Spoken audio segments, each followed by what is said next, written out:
Hi guys! So today's video, finally, nandito ko na rin yung BT21. So sa loob nito, may toothbag siya.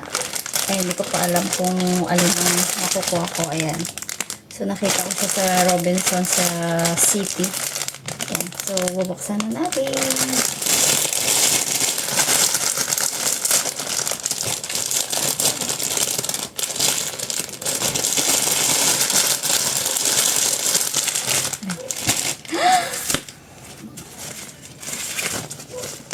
It's RJ!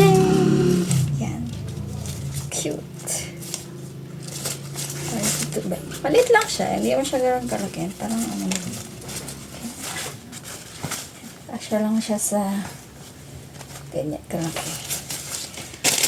So, mabibili siya. Yung bingin ko price nito mga nasa 158 siya. So, sa mga Ross Benson Mall, makakabili ka. Ayan, kung BTS fan ka, bili ka na dito para may ganito pa na rin.